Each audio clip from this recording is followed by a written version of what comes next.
উপস্থিত গীতাপ্রেমী ভক্তজন এবং শক্তি স্বরূপিণী মাতৃগণ, সায়ংকালীন সত্রে আমাদের আলোচ্য বিষয় শ্রীমদ্ ভগবদ গীতার 13 অধ্যায় ক্ষেত্র ক্ষেত্রজ্ঞ বিভাগ যোগ। এই অধ্যায়ের আমাদের 26 নম্বর শ্লোক অবধি আলোচনা হয়েছিল। আলোচনা করার পূর্বে পরবর্তী অংশ আলোচিত হবে। আলোচনা করার পূর্বে আমরা 23 নম্বর শ্লোক থেকে, এই অধ্যায়ের 23 সংখ্যক শ্লোক থেকে সমবেতভাবে পাঠ করব। ওম নমো ভগবতে বাসুদেবায়।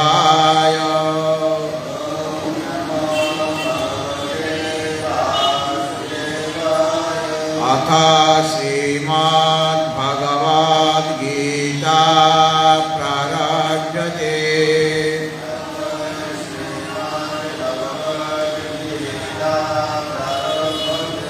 শ্রী ভগবৎ 13 অধ্যায় ক্ষেত্র ক্ষেত্রজ্ঞ বিভাগ যোগঃ। শ্রী ভগবানুবাচ। 23 নম্বর।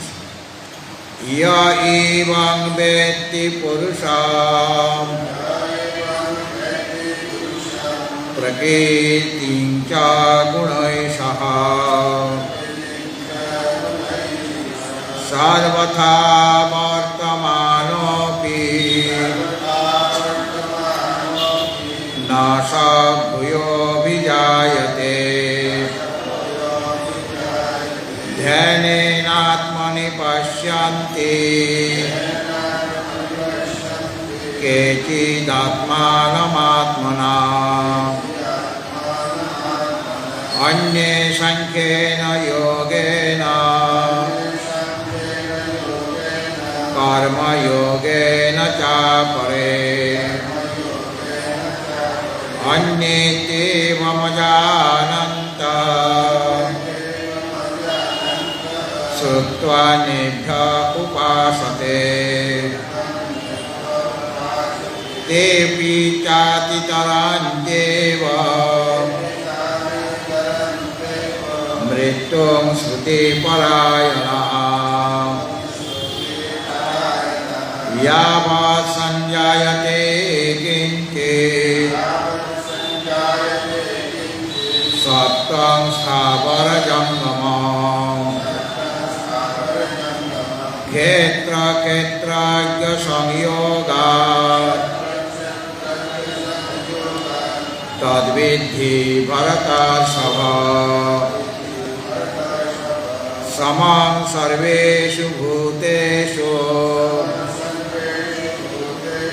तिष्ठन्तं परमेश्वरं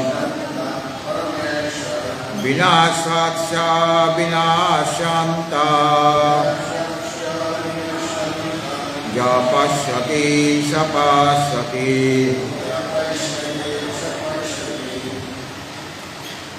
এই 27 নং সংখ্যক শ্লোকের আলোচনা আজকে হবে। বিনাশাৎসু সর্বেষু ভূতেষু, যত বিনাশশীল পদার্থ আছে, অর্থাৎ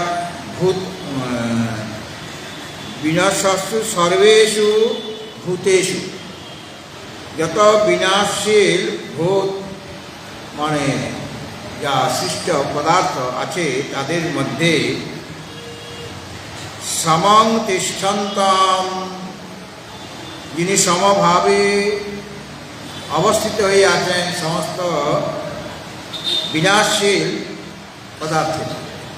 বিনাশাৎসু সর্বেষু ভূতেষু সমং তিষ্ঠন্তি, এবং অবিনাশ্যন্তং, যিনি অবিনাশী কে অবিনাশী না পরমেশ্বরম, সেই পরমেশ্বরকে মানে আত্মাকে ইয় পশ্যতি, যিনি দর্শন করেন, স পশ্যতি, তিনি যথার্থদর্শী। এটা হলো সাধারণভাবে যা এই শ্লোকে বলা হয়েছে যে বিনাশাৎসু সর্বেষু ভূতেষু সমং তিষ্ঠন্তং অবিনশ্যন্তং পরমেশ্বরং ইয় পশ্যতি স পশ্যতি, তিনি যথার্থ দর্শন করে থাকেন। ভগবত ভক্তজন শ্রী ভগবান তিনি পূর্বে বলেছিলেন এই জগতে যা কিছু স্থাবর জঙ্গম পদার্থ উৎপন্ন হয়েছে সব ক্ষেত্রের সাথে ক্ষেত্রজ্ঞের সংযোগ বসানো হয়েছে। অর্থাৎ সংযোগ মানে এখানে ক্ষেত্রের সাথে ক্ষেত্রজ্ঞের পরস্পর অধ্যাস হয়ে গেছে। এই জন্য ক্ষেত্রের ধর্ম যে জড়ত্বাদি সেইগুলি ক্ষেত্রজ্ঞের মধ্যে এসে যায়, আবার ক্ষেত্রজ্ঞের যে ধর্ম চেতনতা সেটা ক্ষেত্রের মধ্যে আরোপিত হয়ে যায়। এই ক্ষেত্র আর ক্ষেত্রজ্ঞের সংযোগ হয়ে যাওয়ার ফলে এই সমস্ত জগৎ প্রপঞ্চ স্থাবর জঙ্গমাত্মক যত পদার্থ যত বস্তু সব উৎপন্ন হয়ে থাকে। আর ক্ষেত্রের স্বরূপ এবং ক্ষেত্রজ্ঞের স্বরূপ যদি যথাযথভাবে জানা না যায়, তাহলে এই যে ক্ষেত্র আর ক্ষেত্রজ্ঞের যে একটা আধ্যাত্মিক সম্বন্ধরূপ সংযোগ রয়েছে সেটা দূর হবে না। ক্ষেত্রের স্বরূপকেও জানতে হবে আর ক্ষেত্রজ্ঞের স্বরূপটিকেও জানতে হবে। ক্ষেত্র হল জড়, অনিত্য, ক্ষণিক, সর্বদাই চঞ্চল, ক্রিয়াশীল বা পরিণামশীল। আর ক্ষেত্রজ্ঞের যথার্থ স্বরূপ হচ্ছে তিনি চেতন, তিনি অবিনাশী, তিনি একরূপ, সর্বদা একরকমভাবেই থাকেন, তার উৎপত্তিও নাই বিনাশও নাই। তো দুইটা জিনিসের স্বরূপ যখন জানা হয়ে যাবে তখন বিবেকী পুরুষ ওই ক্ষেত্র থেকে ক্ষেত্রজ্ঞকে পৃথক করে সেই ক্ষেত্রজ্ঞের দর্শন বা পরমাত্মা সাক্ষাৎকার করতে পারেন। তাহলে ক্ষেত্র আর ক্ষেত্রজ্ঞের যে অবিবেক মানে পৃথক করতে পারছি না, সেইটা হলো জীবের সংসার। ক্ষেত্র থেকে ক্ষেত্রজ্ঞকে অবিবেকবশত যে ওদের সংযোগ হয়ে আছে, তো ক্ষেত্র আর ক্ষেত্রজ্ঞের স্বরূপটি আমরা জানি না বলেই অবিবেকবশত জীবের সংসার গতি হয়, তাকে শরীর ধারণ করতে হয়, তার জন্ম হয়, তার মৃত্যু হয়, বৈশ্বিক সুখ দুঃখ ইত্যাদি লাভ করতে হয় এবং সংসারে বারবার গমন আগমন হতে থাকে। এবং এটা অবিবেক কেন হচ্ছে, পৃথক কেন করতে পারা যাচ্ছে না?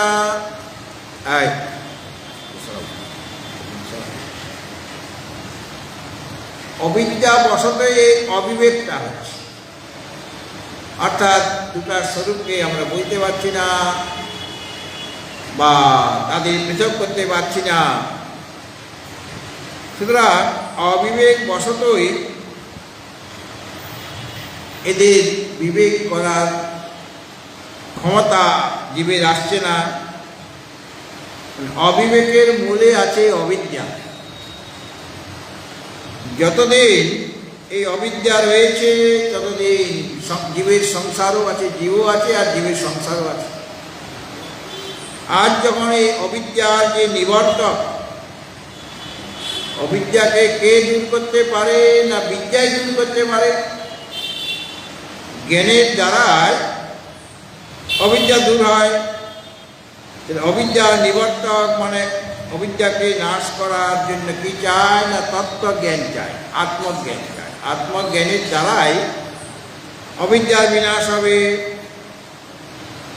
আর তার নিরূপণ করার জন্য, অর্থাৎ সেই যে আত্মা মানে ক্ষেত্রজ্ঞ, সেই ক্ষেত্রজ্ঞের স্বরূপটি কীরকম সেটা নিরূপণ করার জন্য য এবং ব্যক্তি পুরুষং প্রকৃতিঞ্চ গুণৈ সহ সর্বথা বর্তমানোপি ন স ভূয়োভিজায়তে, এই কথাটা বলা হয়েছিল। অর্থাৎ যিনি পুরুষকে এবং কার্যের সহিত প্রকৃতি বা অবিদ্যাকে জানেন, দুটোকেই জানেন, তিনি ওই ক্ষেত্র থেকে ক্ষেত্রকে পৃথক করার বিবেক এসে যায়, ক্ষমতা এসে যায়, আর তারই তত্ত্বজ্ঞান হয়, অর্থাৎ আত্মজ্ঞান লাভ করেন।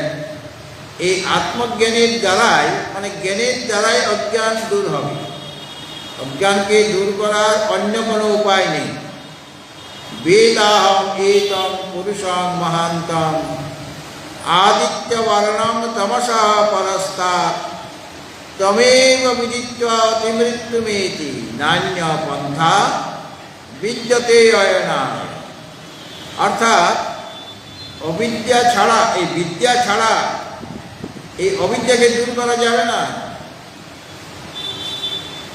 উপনিষদে ঋষি তিনি ঘোষণা করছেন, আমি সেই মহান পুরুষকে জানি, যিনি আদিত্যের মতো, আদিত্য বর্ণ মানে যিনি স্বয়ংপ্রকাশ, এবং তমসা পরস্তাৎ অজ্ঞান অন্ধকারের অতীত, এমন যে পরমাত্মা স্বরূপ, তাকে জানলেই মৃত্যুকে অতিক্রম করা যায়। মানে অবিদ্যাবশতই মৃত্যু হয় বা জন্ম হয় বা সংসার বন্ধন হয়। আত্মজ্ঞানের দ্বারা সংসার বন্ধন ছিন্ন ভিন্ন হয়ে যাবে, সংসার বন্ধন থেকে মুক্তি লাভ করা যাবে। সংসারের যে মূল কারণ অবিদ্যা, সেই অবিদ্যা তাকে জানলেই, আত্মাস্বরূপকে জানলে অবিদ্যা নিবৃত্ত হয়ে যাবে, অবিদ্যা নাশ হয়ে যাবে। সুতরাং তাকে জানতে হবে। তো এই যে য এনং ব্যক্তি পুরুষং প্রকৃতিঞ্চ গুণৈ সহ সর্বথা বর্তমানোপি ন স ভূয় অভিজায়তে, সেরকম ব্যক্তি যেরকম অবস্থায় থাকুক না কেন, বা জ্ঞান লাভ করার পরে তার যদি শুভ কর্ম বা অশুভ কর্ম হয়ে যায়, তাহলে পরেও তার পুনর্জন্ম হবে না। এই কথাটা পূর্বে বলা হয়েছিল। সেটাকে আরো বিস্তার করছেন এই কথাটিকে, যে ন স ভূয়োভিজায়তে, তার পুনরায় জন্ম হয় না, এরকম বলে অবিদ্যাদি যে সংসারের বীজ, যেটা সংসারের কারণ অবিদ্যা, তাকে নিবৃত্তি না করলে পুনর্জন্ম হবে। মানে অবিদ্যা যতদিন আছে ততদিন পুনর্জন্ম হবে, কিন্তু সে অবিদ্যাকে যদি নিবৃত্ত করা যায় তাহলে পুনর্জন্মের অভাব হয়ে যাবে, আর জন্ম হবে না। এবং তিনি সেরকম ব্যক্তি, তা তিনি সম্যক দর্শন করেন, মানে আত্মতত্ত্বকে সাক্ষাৎকার করেন। এটা বলার জন্য এই ক্ষেত্র আর ক্ষেত্রকে যে সংযোগে তার কারণ পূর্বে বলা হয়েছিল। সংসার বন্ধনের কারণ বা জীবের জীবত্ব কেন আসলো, ক্ষেত্রের সাথে ক্ষেত্রকে সংযোগ হয়ে গেছে। মানে অনাত্মাতে আত্মার অধ্যাস, আর আত্মাতে অনাত্মার অধ্যাস হয়ে আছে, এটা অনাদিকাল থেকে চলে আসছে। তো এটা হাত থেকে কিভাবে মুক্ত হওয়া যায়, কিভাবে দর্শন করতে হবে, সেই কথাটি বর্তমান 27 সংখ্যক শ্লোকে বলছেন শ্রী ভগবান।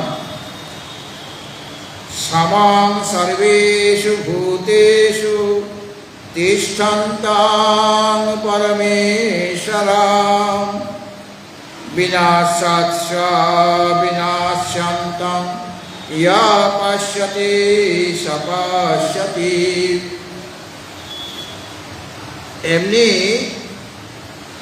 এই যে জগতে যত পদার্থ আছে বা প্রাণী সকল আছে তাদের মধ্যে 6টা ভাব বিকার আছে। কি কি বিকার? ষড় বিকার বলা হয়। জায়তে, অস্তি, বর্ধতে, বিপরিণমতে, অপক্ষীয়তে এবং বিনশ্যতে। প্রথমে জন্ম হলো, জন্মগ্রহণ করার পর তার অস্থি মানে সত্তায় আসলো, তারপরে ধীরে ধীরে শরীরটা বর্ধিত হবে, বাড়বে, বর্ধতে, তারপরে বিপরিণমতে, তার নানা রকম পরিণাম হবে শরীরটার মধ্যে, আর তারপরে বিপরিণমতে, তারপরে অপক্ষীয়তে, ধীরে ধীরে কিছুদিন বৃদ্ধিপ্রাপ্ত হওয়ার পর তারপরে ধীরে ধীরে শরীরের হ্রাস হবে, মানে শরীরটা কমে যাবে, মানে আর বাড়বে না, বরং হ্রাস হয়ে যাবে, তারপরে একদিন বিনাশ হবে। এখানে যে বলা হয়েছে বিনাশীন যত পদার্থে যত ভূত আছে আর বিনশ্বৎসু সর্বেষু ভূতেষু, বিনাশীন যত ভূত মানে স্থাবর জঙ্গমাত্ম যত পদার্থ রয়েছে, ব্রহ্ম থেকে আরম্ভ করে স্তম্ভ পর্যন্ত, স্তম্ভ মানে তৃণ ঘাস ইত্যাদি, স্তম্ভময় বলে, যত প্রাণী রয়েছে সব বিনাশীন। ব্রহ্মাজিরও একদিন বিনাশ হয়ে যায়, আমরা দেখেছি অষ্টম অধ্যায়ে। আমাদের তুলনায় সে অনেক অনেক দিন বাঁচে, সহস্র যুগ পর্যন্ত একটা তার দিন হয়, সহস্র যুগ পর্যন্ত এর একটা দিন, সেই সহস্র যুগ পর্যন্ত তার একটা রাত্রি। তাহলে এইরকমভাবে তার একটা দিবারাত্রি মানে 24 ঘন্টা হলো, সেই অনুসারে 1 বছর, সেই অনুসারে 100 বছর তিনি বাঁচবেন, ওই অনুসারে। কিন্তু সেই ব্রহ্মাজি শরীরটাও বিনাশী, তারও শরীরটা থাকবেন একদিন। এইভাবে ব্রহ্ম থেকে আরম্ভ করে স্তম্ভ পর্যন্ত যত ভূত রয়েছে, মানে যা কিছু সৃষ্ট হয়েছে সকলেই বিনাশী। স্থাবর জঙ্গমাত্ম যত পদার্থ রয়েছে, যত রকমের প্রাণী রয়েছে, সকলেরই বিনাশ হয়ে যায়। বিনাশ মানে মৃত্যু। তো যার মৃত্যু হবে তার তো জন্ম হবে আগে, তবে তো মৃত্যুটা হবে। কাজে বিনাশ অর্থাৎ মৃত্যু যে বলা হলো, তার মানে তার আগের যে 5টা বিকার আছে, তাছাড়া মৃত্যুটা কীভাবে হবে, মানে তার জন্ম হয়েছে একদিন, তারপরে সেটা দিন দিন তারপরে সেই সত্তা পেয়েছে, তারপরে সেই বাড়বে, বৃদ্ধি প্রাপ্ত হবে, তারপরে বিপরিণাম হবে, তারপরে ক্ষয় হবে শরীরের, তারপরে একদিন বিনাশ। বিনাশী যত পদার্থ, এই কথাটা বলাতে বিনাশী যত সৃষ্ট পদার্থ এর মধ্যে পরমেশ্বর রয়েছেন, তার মানে যাদের এই ভাব বিকার আছে 6টাই আছে। জন্ম, মৃত্যু, এই জন্ম আর এই সত্তা, বৃদ্ধি, অপক্ষয়, বিপরিণাম, অপক্ষয় আর বিনাশ, এই 6টাই যার মধ্যে আছে। এই সমস্ত সৃষ্ট পদার্থের 6টাই আছে, সব এগুলোকে বলা হচ্ছে ভাব বিকার। অর্থাৎ যেগুলি সৃষ্ট হয়েছে তাদের এই 6টা বিকার হবেই।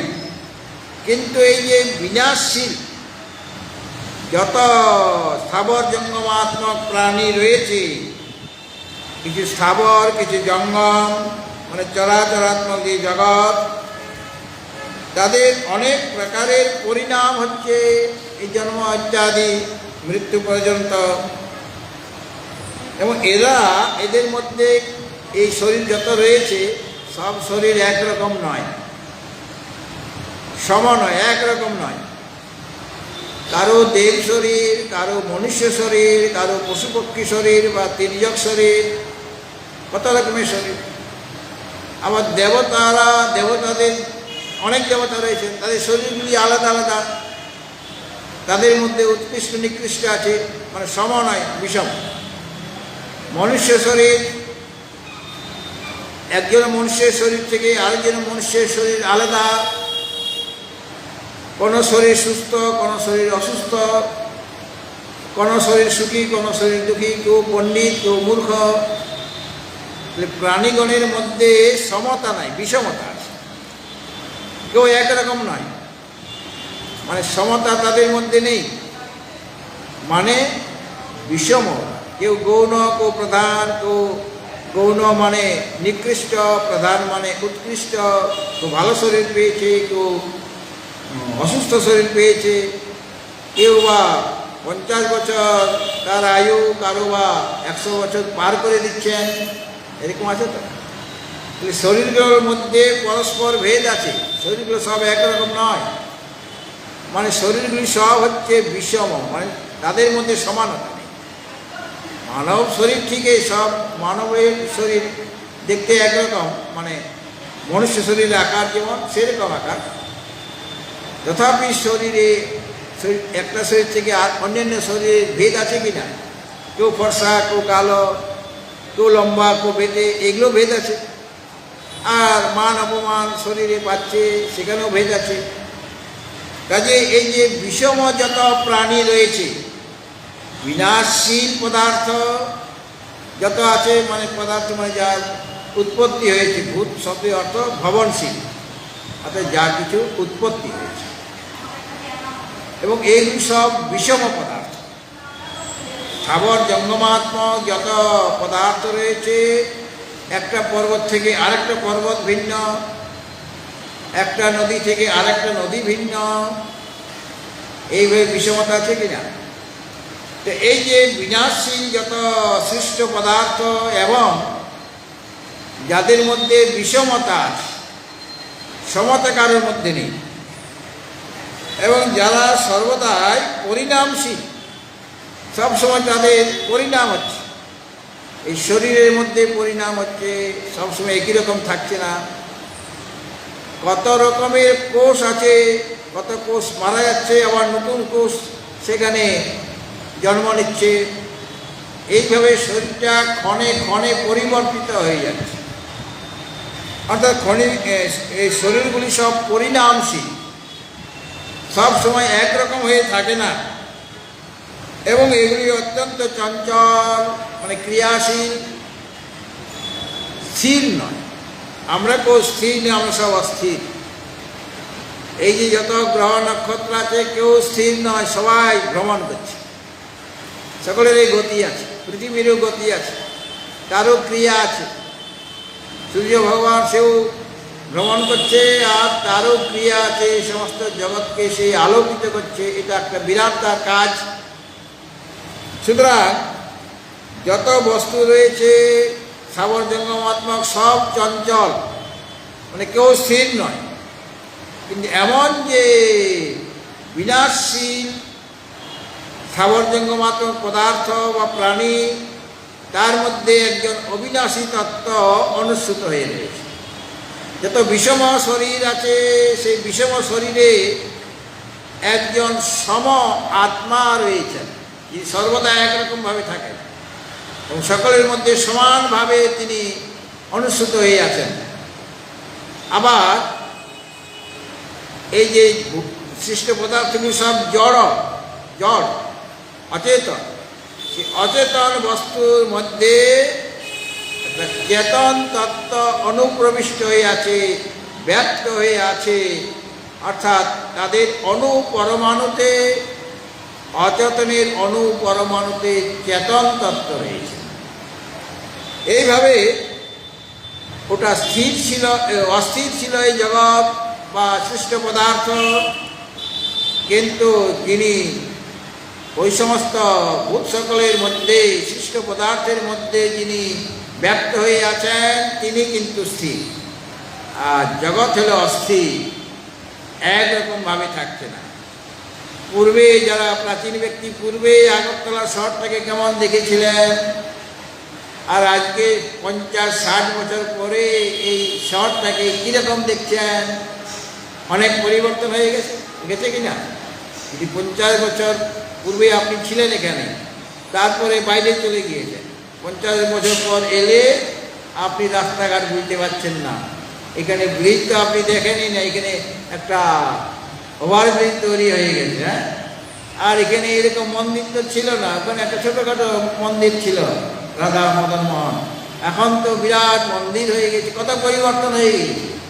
এইভাবে সমস্ত কিছু পরিবর্তনশীল, একরকমভাবে থাকছে না। কিন্তু এর মধ্যে সেই রাধা মদন মোহন সব একরকমভাবে আছে। অর্থাৎ পরমেশ্বর যিনি নিত্য, যিনি চেতন, যিনি অবিকারী, যিনি অবিনাশী, তিনি এই বিনাশশীল, বিকারী, জড়, অস্থির পদার্থের মধ্যে স্থিত আছেন, মানে অনুসৃত হয়ে আছেন, ওদেরকে ব্যক্ত করে রাখেন।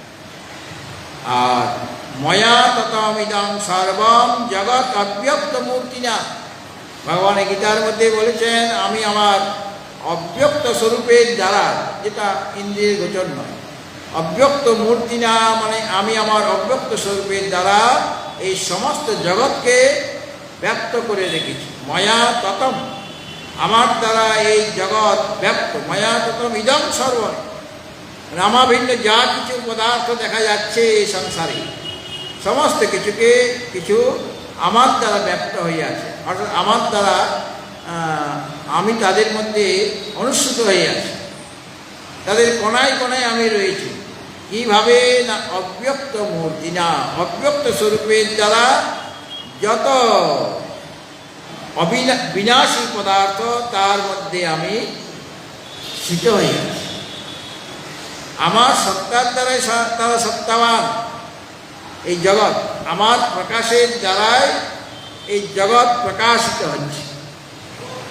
এই জন্য বললেন, এই যে যত বিনাশীল পদার্থ সব কিছুর মধ্যে আমি স্থিত হয়ে আছি। সমং তিষ্ঠন্তং পরমেশ্বরং ইয়া পশ্যতি। আগে বলা হয়েছিল সৃষ্ট জগৎ বিষম, সেখানে সমতা নেই, সবগুলি একরকম দেখতে নয়, আর সর্বদাই তার পরিবর্তন হচ্ছে, এগুলি অস্থির পদার্থ। কিন্তু তার মধ্যে যিনি আছেন তিনি সম, তিনি বিষম নন, তিনি পূর্ণ এবং সকলের মধ্যে সমানভাবে রয়েছে, পূর্ণরূপে রয়েছে, তিনি স্বয়ং পূর্ণ। আর জগতের মধ্যে এত যে ভিন্ন ভিন্ন শরীর আছে বা নানা রকম বৃক্ষ লতা পাতা আছে, তার মধ্যেও রয়েছেন, পাহাড় পর্বতের মধ্যেও রয়েছেন, নদী গঙ্গা যমুনা সরস্বতীর মধ্যেও রয়েছেন। তিনি আকাশের মধ্যে অনুসৃত হয়ে আছেন অন্তর্যামী রূপে, তিনি পৃথিবীর মধ্যে অন্তর্যামী রূপে অবস্থান করছেন এবং পৃথিবীকে শাসন করছেন, মানে নিয়ন্ত্রণ করছেন। আকাশের মধ্যেও, আকাশের অন্তরে থেকে তিনি তাকে নিয়ন্ত্রণ করেন। বায়ু, তার মধ্যে তিনি আছেন, জলের মধ্যে আছেন, পৃথিবীর মধ্যে আছেন, সব কিছুর মধ্যে তিনি সমরূপে রয়েছেন, মানে পূর্ণরূপে রয়েছেন বা এক রূপে থাকেন, তার পরিবর্তন হচ্ছে না। কিন্তু জগৎ সবসময় পরিবর্তনশীল, জগতে যত পদার্থ, কিন্তু জগতের মধ্যে যে জগন্নাথ রয়েছেন তিনি সর্বদাই একরকমভাবে আছেন। এবং এই যে সকল প্রাণীর মধ্যে, সমস্ত ভূতের মধ্যে তাকে দেখতে হবে। আমার যে জ্ঞান, কীরকম জ্ঞান, তাকে কীরকমভাবে দেখব। আমার সামনে এই জগৎ প্রপঞ্চ আছে, আমি দেখতে পাচ্ছি, আমার শরীরটা যেহেতু আছে, চোখটা আর আমি বন্ধ করে রাখিনি, চোখ তো আমার আছে, কানও আছে, ত্বগিন্দ্রিয় আছে, রূপ চক্ষু আছে, নাসিকা আছে, তাহলে জগৎকে আমি দেখব, জগতের শব্দ আমি শুনব, সব কিছুই হবে। কিন্তু কীরকমভাবে তাকে দেখব ওই জগৎকে, সেটা বলছেন সমং তিষ্ঠন্তং পরমেশ্বরং যা পশ্যতি। এই বিনাশীল যত পদার্থ আছে, বিষম যত পদার্থ আছে সংসারে, অস্থির যত পদার্থ আছে, ক্ষণে ক্ষণে মুহূর্তে মুহূর্তে পরিবর্তন হচ্ছে, এমন যত সব পদার্থ রয়েছে সেই সমস্ত প্রাণীতে আমি সমভাবে স্থিত আছি, মানে এক রূপে। আমার মধ্যে বিষমতা নেই, আমার সর্বদা আমার রূপটা হলো আমি সম, কিন্তু অন্যরা সব বিষম। আজকে শরীরটা এইরকম আছে, কালকে এটার পরিবর্তন হয়ে যাচ্ছে, তাহলে শরীরটা একরকমভাবে থাকবে কি? আমার এই শরীরটায় 10 বছর পরে দেখতে একরকম ছিলাম, আজ 10 বছর পরে শরীরটা দেখতে অন্যরকম হয়ে গেল। আগে কি সুন্দর কালো কালো চুল ছিল, কোকড়ানো কোকড়ানো চুল ছিল, মাথা ভর্তি চুল, আর 50 বছরে দেখা যাচ্ছে তো মাথাটায় চুলেই নেই, যেটুকু আছে সাদা হয়ে আছে, আর মাঝখানে মরুভূমি আছে, মানে সেখানে চুলেই নেই। তো এইরকমভাবে পরিবর্তন হয়ে যাচ্ছে কি না? এটা তো একদিনে হয়নি, প্রতিদিনে ক্ষণে ক্ষণে পরিবর্তন হয়েছে। কাজে শরীরটাও বিষম, মানে সর্বদা একরকমভাবে থাকছে না। কিন্তু যিনি পরমেশ্বর, তিনি হাজার হাজার যুগ পূর্বে যেরকম ছিলেন, তার যেরকম স্বরূপ ছিল, তখনও তিনি সত্যম জ্ঞানম অনন্তম, এখনও তিনি সেই সত্যম জ্ঞানম অনন্তম, আর হাজার হাজার যুগ পরেও তিনি এই সত্যম জ্ঞানম অনন্তই থাকবেন। তিনি সচ্চিদানন্দ স্বরূপ আগেও ছিলেন, এখনও আছেন, ভবিষ্যতেও তার রূপটা ওই একই রকম থাকবে। এই জন্য একরূপ। কালের বিবর্তনে তার রূপের পরিবর্তন হচ্ছে না, তার স্বরূপের পরিবর্তন হচ্ছে না। দেশের ভিন্নতার কারণে তার কোনো পরিবর্তনে, সব দেশে তিনি একরকম, যেখানেই যাব সেখানেই পরমেশ্বরের রূপটা একই রকম। আমরা যে মূর্তি গঠন করি, মূর্তি তৈরি করা, বাংলাদেশের এই এখানকার মানে বাঙালিদের যে মূর্তি রাধাকৃষ্ণ, সেটা বাঙালির ছেলে মেয়েদের মতো তার মুখটা হবে, হ্যাঁ, বাঙালিদের মতো, কেন বাঙালি সেইভাবে কল্পনা করেছে। আবার আপনি রাজস্থানে যান, সেখানে তাদের মতো করে রাধাকৃষ্ণ হবে, এইরকম রাধাকৃষ্ণ পাওয়া যাবে না অন্য। এই বাংলা যেখানে বাঙালি বেশি, সেখানে এইরকম মূর্তি। অর্থাৎ আমাদের কল্পনা অনুসারে রাধাকৃষ্ণের একটা রূপ আমরা কল্পনা করে নিয়েছি, তা আমাদের মতো করে কল্পনা করেছি, কাজে আমাদের মতো দেখতে হয়েছে। কিন্তু তাকে আমরা শ্রী ভগবান বা পরমেশ্বর বলে মনে করছি, মনুষ্য থেকে তিনি ভিন্ন, কিন্তু আমাদের মতোই তিনি দেখতে এরকম। ভগবান শঙ্করের যখন বানাবো, আমাদের বাঙালিরা বানাবে, তখন দেখতে একরকম হবে, অন্যরা বানাবে তার রূপটা আরেক রকম হয়ে যাবে। মা অন্নপূর্ণা এখানে দেখতে কত সুন্দর, মানে বাঙালি মায়ের মুখের মতো। অন্য জায়গায় অন্নপূর্ণা দেখবেন এইরকম পাবেন না, তারা সেরকমভাবে তাদের কল্পনা করে, কল্পনা অনুসারে সেরকম মূর্তি তৈরি করে। কিন্তু মূর্তির এরকম ভিন্নতা থাকলেও তার মধ্যে যে চিন্ময় মূর্তির পরিবর্তন হচ্ছে, মৃন্ময় মূর্তির পরিবর্তন হতে পারে, কিন্তু চিন্ময়ের কোনো পরিবর্তন নেই। তিনি সর্বদাই একরকম। ভিন্ন ভিন্ন দেশে ভিন্ন ভিন্ন হয়ে যাবেন না। কোনো রাধাকৃষ্ণ তো এখানেও রাধাকৃষ্ণ, কোনো সীতারাম তো এখানেও সীতারাম। তার যে প্রকৃত স্বরূপের কোনো পরিবর্তন হচ্ছে, সব জায়গায় তিনি একই রকম, সব কালে তিনি একই রকম, আর সব বস্তুতে তিনি একই রকমভাবে রয়েছেন। পূর্বে পূর্বে যেরকমভাবে বস্তুতে, কোনো বস্তুতে পরমাত্মা অনুষ্ঠিত হয়েছিলেন, আজকেও ঠিক সেই রকমভাবে, সমভাবে, মানে একই রকমভাবে আজকের বস্তু তো তিনি ওই রকমভাবেই রয়েছেন। এই জন্য সমং তিষ্ঠন্তং পরমেশ্বরং ইয় পশ্যতি, সমস্ত প্রাণীতে যিনি সমভাবে স্থিত হয়ে আছেন। স্থিত থাকা মানে ব্যপ্ত। আমরা মহাভারতে দেখেছি যে যখন উত্তরা, তার গর্ভে পরীক্ষিত মহারাজ আছে,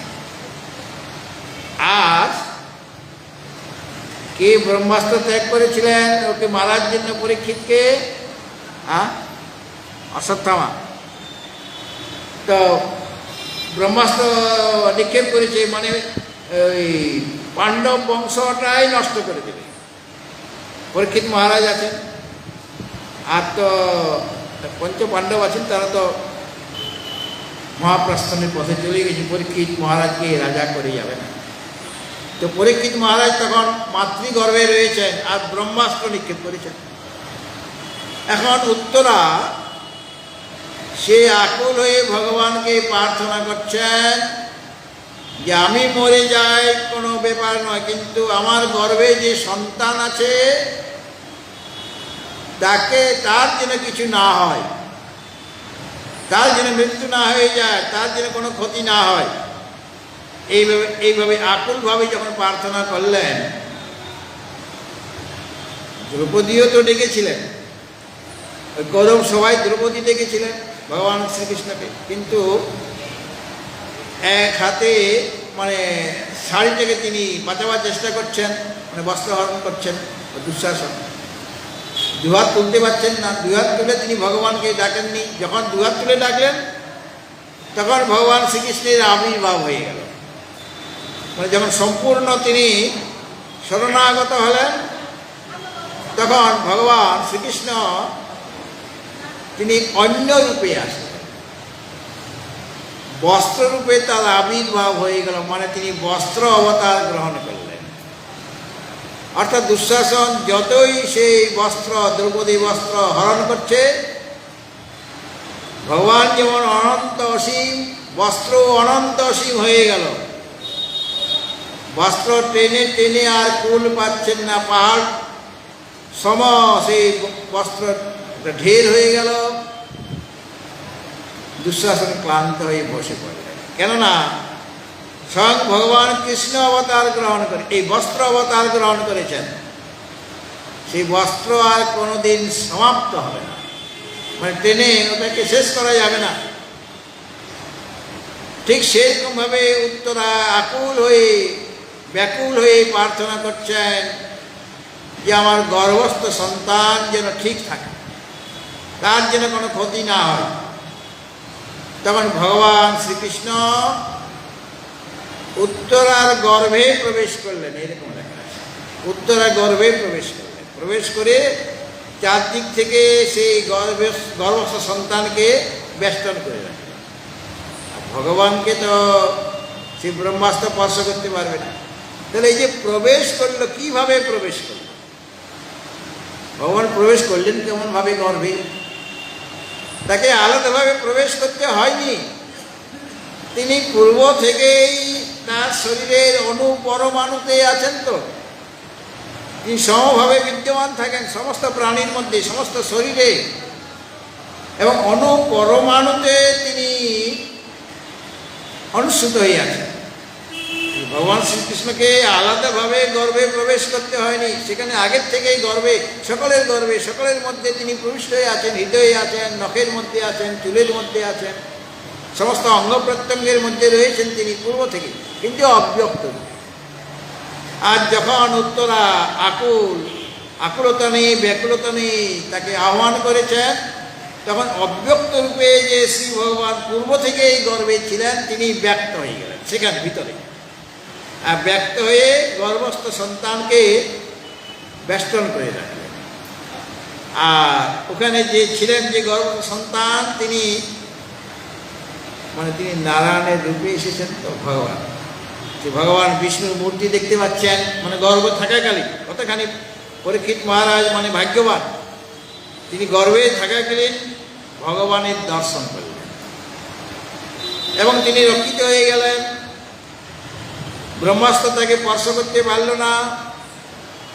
আর যখন ওই পরীক্ষিত যিনি ছিলেন গর্ভস্থ সন্তান উত্তরার, যখন তিনি ভূমিষ্ঠ হলেন, তখন চারদিকে চারদিকে ঈক্ষণ করছেন, দেখছেন যে আমি গর্ভে থাকাকালীন যাকে দর্শন করেছিলাম তিনি কই, তাকে তো দেখতে পাচ্ছি না। পরি চতুর্দিকে তার মাথাটা ঘোরাচ্ছে তাকে দেখার জন্য, যাকে তিনি গর্ভে থাকাকালীন দর্শন পেয়েছিলেন। তো চারদিকে এইভাবে ঈক্ষণ করেছিলেন, দর্শন করেছিলেন বলে তার এক নাম হয়ে গেল পরীক্ষিত। পরীক্ষিত মহারাজের আরেকটা নাম আছে বিষ্ণু রাত। কেন বিষ্ণু রাত? ভগবান বিষ্ণুর দ্বারা তিনি রাত রক্ষিত হয়েছিলেন। তাকে রক্ষা করেছিলেন গর্বে। এই জন্য পরীক্ষিত মহারাজের একটা নাম হলো বিষ্ণুরাহত, মানে ভগবান বিষ্ণুর দ্বারা, নারায়ণের দ্বারা তিনি রক্ষিত।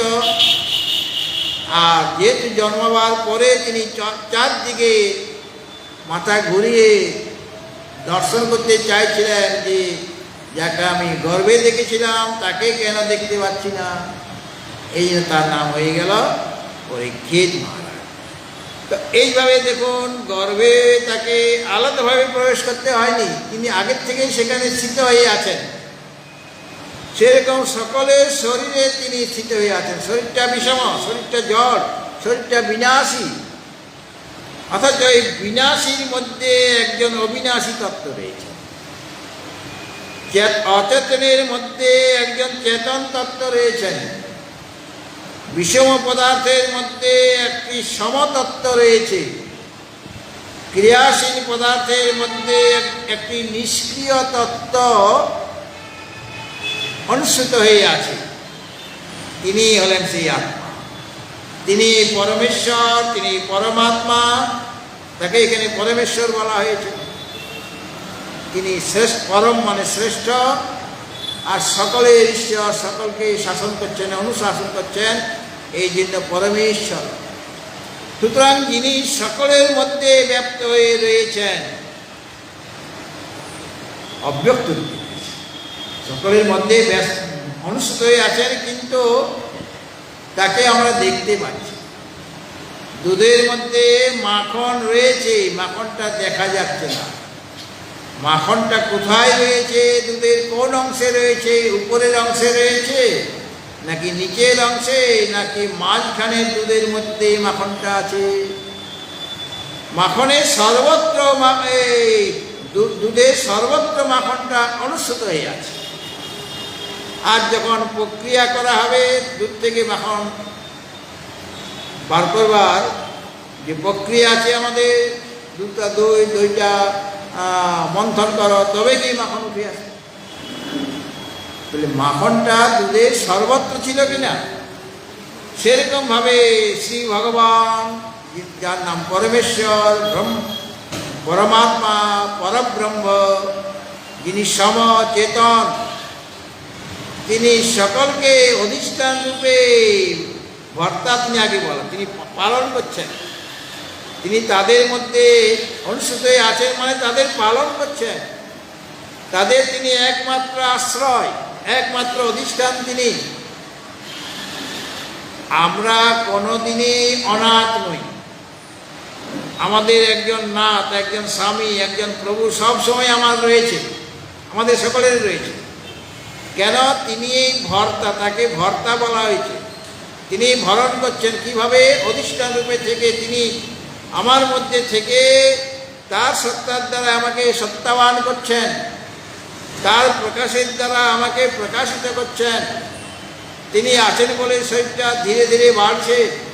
তিনি আছে বলেই আমরা মনের দ্বারা চিন্তন করতে পারছি। তিনি আছেন বলেই আমরা বুদ্ধির দ্বারা তাকে নিশ্চয় করতে পারছি, কোনো একটা জিনিসকে নিশ্চয় করতে পারছি। আমার ইন্দ্রিয়গুলি, জড় ইন্দ্রিয়গুলি কাজ করছে কেন? তিনি আছেন বলে, তার সত্তা আছে বলে, তার চেতনের দ্বারা চেতনায়িত হয়ে জড় সমস্ত পদার্থগুলি কাজ করছে। এই শরীরটা জড়, অথচ কত চলাফেরা করে কিনা। কার জন্য আমরা চলাফেরা করতে পারছি? তার সত্তা, তার যে সামর্থ্য, তার যে মহিমা বা প্রভাব আছে বলে এই শরীরটা চলাফেরা করছে। বা কত কত নতুন নতুন আমরা উদ্ভাবন করছি, আবিষ্কার করছি। বিজ্ঞানীরা কত রকম নতুন নতুন গবেষণা করে আবিষ্কার করে কিনা। আর আমরাও নতুন নতুন আবিষ্কার করি। আবিষ্কার করার ক্ষমতা আমাদেরও দিয়েছেন। মায়েরা যে রান্না করে, যখন নতুন বিবাহ হলো, তার তো সে রান্না করতে জানতো না। ঘরে তো স্কুল, কলেজ, ইউনিভার্সিটিতেই কাটিয়ে দিয়েছে, রান্না বান্না তো সে করেনি কোনো। কিন্তু যখনই শ্বশুর বাড়িতে এসে তাকে বলা তুমি রান্নার দায়িত্বটা নাও, সে তো কিছুই জানে না, কিন্তু করতে করতে করতে সে রান্না শিখে যাবে এবং নতুন নতুন রান্নার কৌশল সে নিজেই আবিষ্কার করবে, অন্য কাউকে বলে দিতে হবে না। তাহলে এই ক্ষমতাটা, এই সামর্থ্যটা কে দিয়েছে? যিনি দিয়েছেন, যার প্রভাবে এটা হচ্ছে, তিনি সেই চেতন তত্ত্ব। এই জন্য রবীন্দ্রনাথ গান গাইলেন, সীমার মাঝে অসীম তুমি, বাজাও আপন সুর, আমার মাঝে তোমার বিকাশ। আমার মাঝে তুমি রয়েছো, তোমার প্রকাশ আছে। তাই এত মধুর এই জগৎটা, এত মধুর, এত আনন্দ স্বরূপ বলে আমাদের কাছে মনে হচ্ছে। আমরা এই জগৎ থেকে যেতে চাই না, যদিও জানি এখানে অনেক দুঃখ, অনেক কষ্ট। বেঁচে থাকা মানে অনেক কষ্ট। শরীর খারাপ হবে, কখনো ভালো হবে, কেউ আমাকে সম্মান করবে, কেউ আমাকে অপমান করবে, তারপর শরীরটা একদিন বৃদ্ধ হয়ে যাবে, তখন আরও কষ্ট। তথাপি এই জগৎ, সুন্দর জগৎ থেকে আমি চলে যেতে চাই না। কেন? আমার কাছে জগৎটা অত্যন্ত সুন্দর লাগছে, আনন্দ স্বরূপ বলে মনে করছে, সত্য বলে মনে হচ্ছে। কেন সত্য বলে মনে হচ্ছে? কেন এই জগৎটা সুন্দর বলে মনে হচ্ছে? একজন সুন্দর পরম পুরুষ এই জগতের পরমাণুতে প্রবিষ্ট হয়ে আছেন। তৎসৃষ্টা তদেব অনুপ্রাবিশৎ, এই জগৎ সৃষ্টি করে তার মধ্যে তিনি প্রবিষ্ট হয়ে গেলেন, মানে অনুচ্যুত হয়ে গেলেন। অর্থাৎ জগতে সর্বত্র তার প্রকাশ। এই জন্য পরমাত্মা যেমন পূর্ণ, অনন্ত, এই জগতেও অনন্ত, জগতেও পূর্ণ। এই আদি অন্ত খুঁজে পাওয়া যাবে না জগতের। এই জন্য আমরা মৃত্যু চাইছি। কেন মৃত্যু চাইছি না? আমরা প্রকৃতপক্ষে অমর, আমাদের জন্মও নেই, আমাদের মৃত্যু নেই। তাহলে আমরা আসলে অমর সবাই, আমরা অজর, অমর, অভয়। আমাদের কোনো জরা নেই, কোনো ব্যাধি নেই, আমাদের ক্ষুধা পিপাসা নেই, আমাদের সুখ দুঃখ নাই। মানে এইটাই আমার আসল স্বরূপ। ক্ষুধা পিপাসা প্রাণীর ধর্ম, জরা ব্যাধি এই স্থূলদের ধর্ম, আবার সুখ দুঃখ মনের কাজ, মনের দ্বারাই অনুভব হয় সুখ দুঃখের। আমি তো মনও নই, বা আমি স্থূলদেহও নই, বা আমি পঞ্চপ্রাণও নই, তার থেকে আমি সম্পূর্ণরূপে ভিন্ন। তো এই যে বিষমের মধ্যে সম আছে, তুমি বিষম দেখো না। এই যে এত বৈচিত্র্যময় জগৎ, বিনাশীল জগৎ, তার মধ্যে একজন অবিনাশী তত্ত্ব রয়েছেন, তাকে দর্শন করো। তাকে দেখলে তোমার আসল দর্শন হবে। আর যদি বিষম দেখতে বিষম দেখো, তাহলে সব তো তুমি জড়কে দেখছো, তুমি বিকাশশীল পদার্থকে দেখছো, তুমি অনাত্মা পদার্থকে দেখছো। আর যদি সমকে দেখো, সকলের মধ্যে, বিষমের মধ্যে যদি সমকে দেখার আমার অভ্যাস থাকে, তাহলে আমি সেই চেতনকে দেখছি। সব কিছুর মধ্যে সেই চেতন তত্ত্বকে দর্শন হচ্ছে আমার। সেই সমতত্ত্বকে আমি দেখছি, অবিকারী তত্ত্বকে দেখছি, বিনা অবিনাশী তত্ত্বকে আমি দর্শন করছি। কাজেই সর্বত্র আমাকে ওই আত্মতত্ত্বের দর্শন করতে হবে। ঈশা উপনিষদে বলা হয়েছে, ঈশাবাস্যম ইদং সর্বম জগৎ, যৎকিঞ্চ জগত্যাং জগৎ, তেন ত্যক্তেন ভুঞ্জেথা মা গৃধা কশ্যসিদ্ধ। ঈশাবাস্যম ইদং সর্বম, ঈশা মানে পরমেশ্বরী না, পরমাত্মা, পরমাত্মার দ্বারা বা পরমেশ্বরী সত্তার দ্বারা। বাস্য মানে আচ্ছাদনীয়। ঈশাবাস্যম ইদং সর্বম, এই সব কিছুকে, যৎকিঞ্চ জগত্যাং জগৎ, এই জগতে যা কিছু জগৎ আছে, এই জগৎ প্রপঞ্চের মধ্যে যা কিছু জগৎ মানে যত চঞ্চল পদার্থ আছে, যত অস্থির পদার্থ আছে, তাদের যে সত্তা আছে বলে মনে হচ্ছে আমার আজকে, ওই জগতের সত্তাকে তুমি পরমেশ্বরের সত্তার দ্বারা আবৃত করে দাও, ঢেকে দাও। বস্ত্রের দ্বারা যেমন এই টেবিলটা যদি আচ্ছাদিত হয়ে যায় কোনো একটা কাপড়ের দ্বারা, তাহলে এখানে যে বইটো ইত্যাদি যেগুলি রয়েছে সেগুলি আর দেখা যাবে কি? দেখা যাবে? যদি কাপড় দিয়ে ঢেকে দেওয়া হয় দেখা যাবে এই বইগুলি দেখা যাবে? দেখা যাবে। সেরকম পরমেশ্বর রূপ যে বস্ত্র, তার দ্বারা যদি জগতে সত্তাকে ঢেকে ফেলা হয় তাহলে কি আর জগৎ দর্শন হবে? সর্বত্র তখন জগন্নাথের দর্শন হবে, মানে পরমেশ্বরের দর্শন হবে।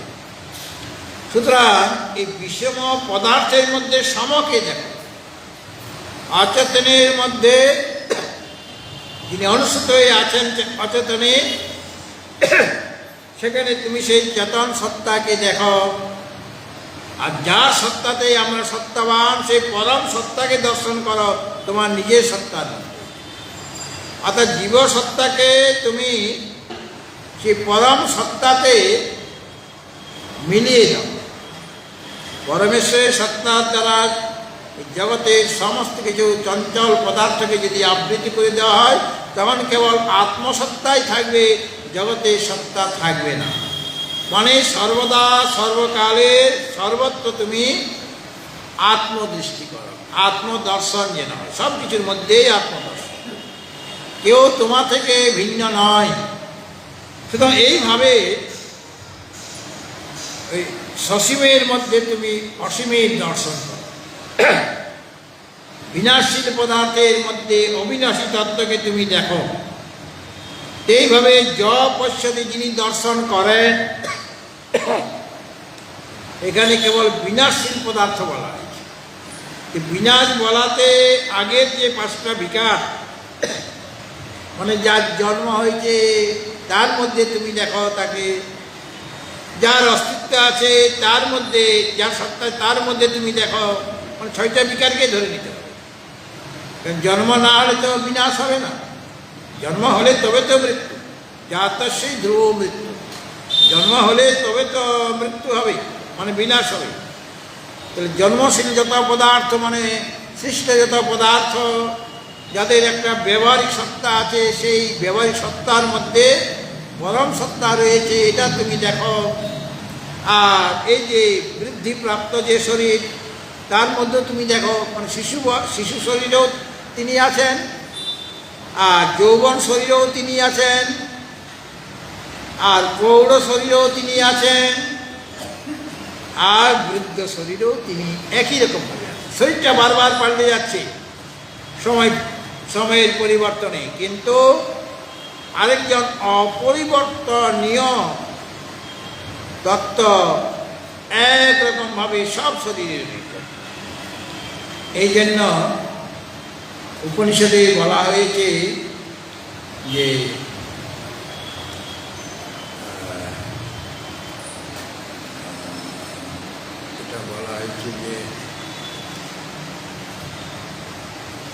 তুমি তং স্ত্রী তং কুমানসি, তং স্ত্রী তং কুমানসি, তং কুমার উতবা কুমারী, তং তং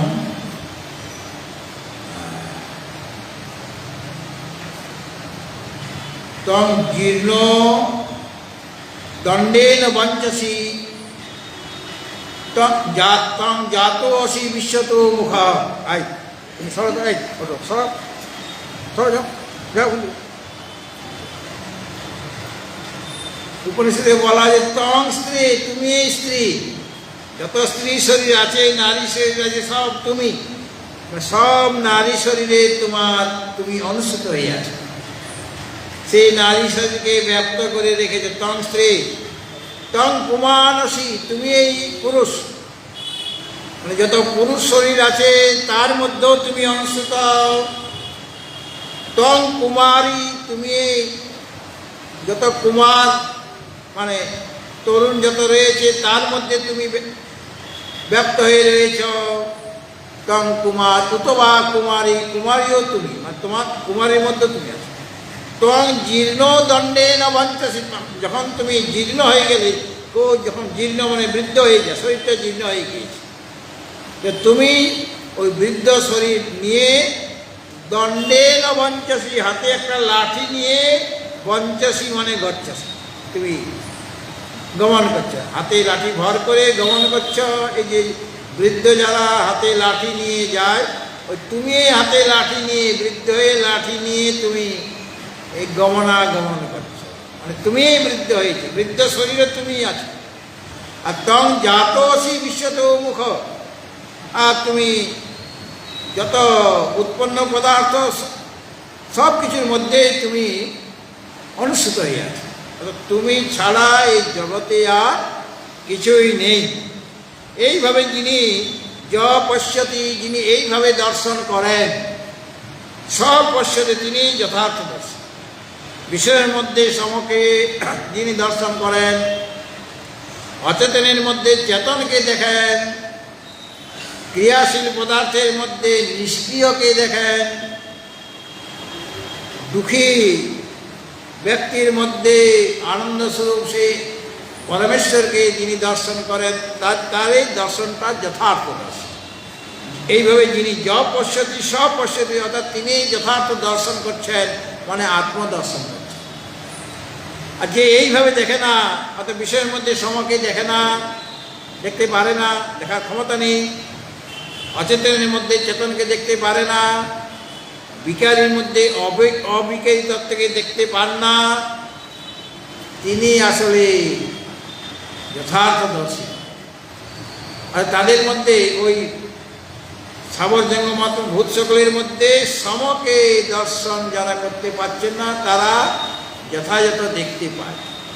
তারা কি দেখছে? অনাত্ম বস্তু দেখছে, বিষম পদার্থ দেখছে, আর অচেতন পদার্থ দেখছে, কিন্তু চেতন তত্ত্বকে তারা দেখতে পাচ্ছে না বলে তারা তাকে দেখতে পাচ্ছে না, যাকে দেখা পাওয়া দরকার। চোখ আছে তো আমি যেমন রাত্রিবেলায় চন্দ্রমা, পূর্ণিমার চাঁদ দেখবো কদিন পরে, তো ঝুলন পূর্ণিমার চাঁদ দেখা যাবে কিনা? কটা চাঁদ আকাশে চাঁদ কটা? একটাই দেখেন তো, আমাদের দেখা একটা, চাঁদ তো অনেক থাকতে পারে, কিন্তু আমরা একটাই দেখতে পাই। কেউ যদি দুটা চাঁদ দেখতে অনেক সময় দেখা যাবে দুটো চাঁদ, যদি চোখে ছানি পড়ে একটা জিনিসকে দুটো দেখা যায়, তিমির দোষ, চোখে তিমির দোষ এসে গেল, ক্যাটারাক্ট হয়েছে চোখের মধ্যে, তখন একটাকে সে দুটো দেখে।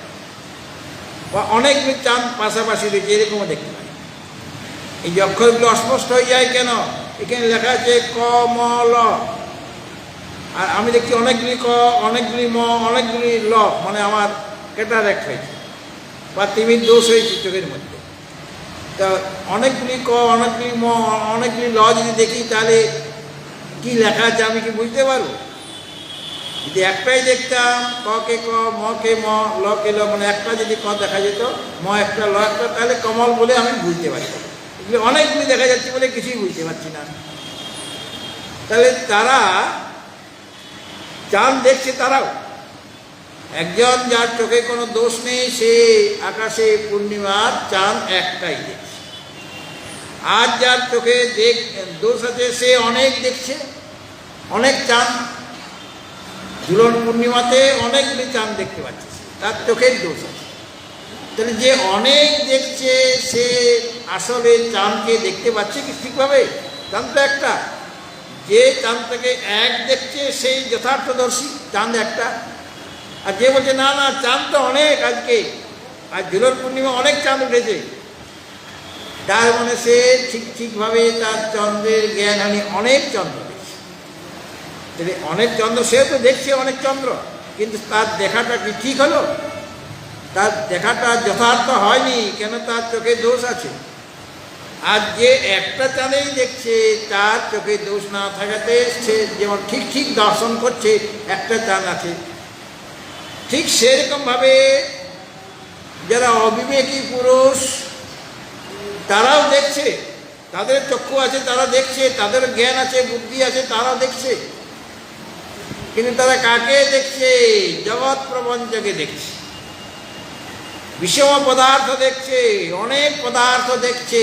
কেন? তার দৃষ্টিতে দোষ আছে, তার জ্ঞানের মধ্যে দোষ আছে, মানে তার ভ্রম হয়ে গেছে, তার বিবেক নাই বলে সে অনেক দেখছে, ক্রিয়াশীল পদার্থ দেখছে। আর যারা বিবেকী পুরুষ, যাদের অবিদ্যা বিদ্যার দ্বারা, জ্ঞানের দ্বারা দূর হয়ে গিয়েছে, নিবৃত্ত হয়ে গিয়েছে, তারা কি দেখবেন? এক চন্দ্রমা দেখবেন। সব কিছুর মধ্যে সে এককে দেখবেন, অনেক দেখবেন না।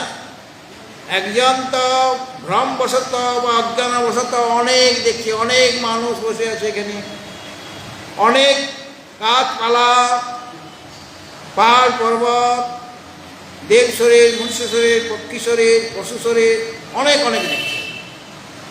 আরেকজন অনেকের মধ্যে এককে দেখছেন। যিনি অনেকের মধ্যে এককে দেখেন তিনিই যথার্থ দর্শী। কারণ যাকে দর্শন করার জন্য, যাকে দেখার জন্য এই সংসারে এসেছিলাম, এই মানব শরীর যেটা লাভ করা অত্যন্ত দুর্লভ তত্ত্ব, দুর্লভ ব্যাপার।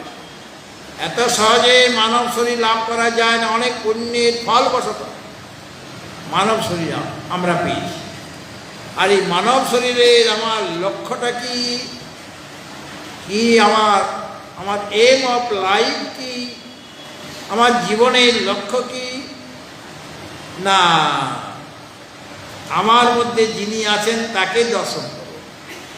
আমার মধ্যে তিনি আছেন, আমার হৃদয়ে রয়েছেন, আমার চুলে, নয়নে, তুমি আছো নয়নে নয়নে, তুমি কর্ণের মধ্যে রয়েছ, তুমি নাসিকার মধ্যে রয়েছ, তুমি জগৎ প্রপঞ্চের মধ্যে রয়েছ।